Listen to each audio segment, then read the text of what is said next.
Assalamualaikum warahmatullahi wabarakatuh. Halo teman-teman, selamat datang kembali di channel Media Cara.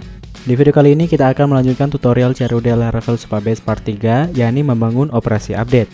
Seperti namanya, operasi update berarti memperbarui row yang sudah ada, atau dalam arti lain kita mengedit lalu menggantikan isi row tertentu dengan data yang baru.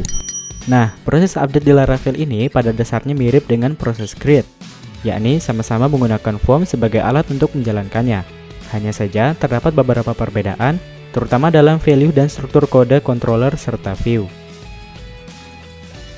Baik, langsung saja kita mulai tutorialnya. Yang pertama kita buka project Laravel sebelumnya di Visual Code, lalu pilih nilai controller, lalu isikan public function edit dan update seperti ini.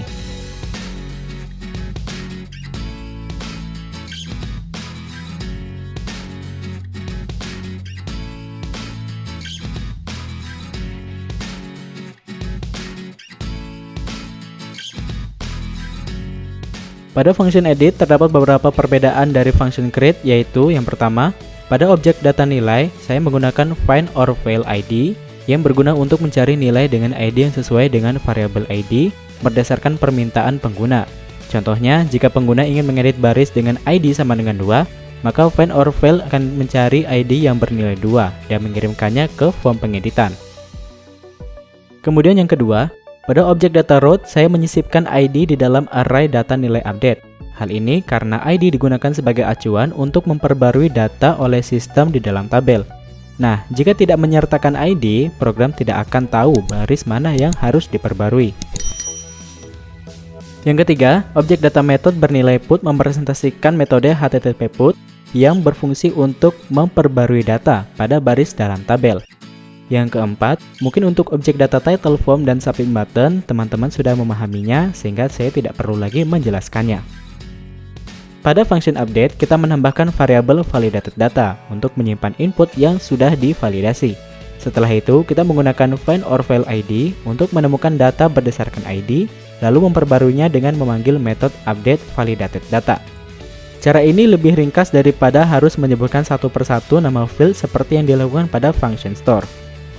Kemudian, kita lanjut ke halaman nilai untuk menambahkan satu kolom yang bernama aksi.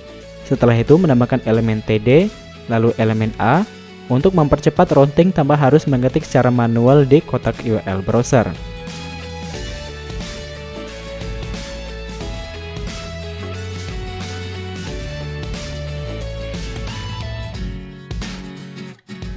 Kemudian jalankan proyeknya. Lalu kita coba edit salah satu row. Lalu kita klik perbarui. Di sini kita mendapatkan pesan error yang menyatakan bahwa tidak ada property available untuk field array di file model nilai. Oke, langsung saja kita perbaiki dengan menambahkan property available di file model nilai, lalu mengisinya dengan array yang berisi field dari tabel nilai.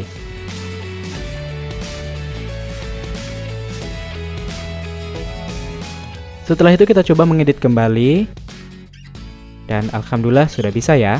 Satu info penting untuk teman-teman semua, jika kita ingin mengurutkan data secara ascending berdasarkan ID, kita bisa mengganti method all di function index dengan order by, diikuti oleh nama kolom dan jenis pengurutannya, lalu disertai dengan method get. Setelah itu kita refresh, dan alhamdulillah sudah berurutan ya. Baiklah teman-teman, itulah cara membangun operasi update untuk memperbarui data dari tabel Supabase menggunakan Laravel. Dengan langkah-langkah ini, kita sudah bisa melakukan perubahan pada data yang ada di tabel secara efisien. Jangan lupa untuk mencoba sendiri di proyek masing-masing. Terima kasih telah menonton video ini hingga selesai. Dan sampai jumpa di video selanjutnya. Di part 4, kita akan melanjutkan dengan operasi terakhir, yaitu delete.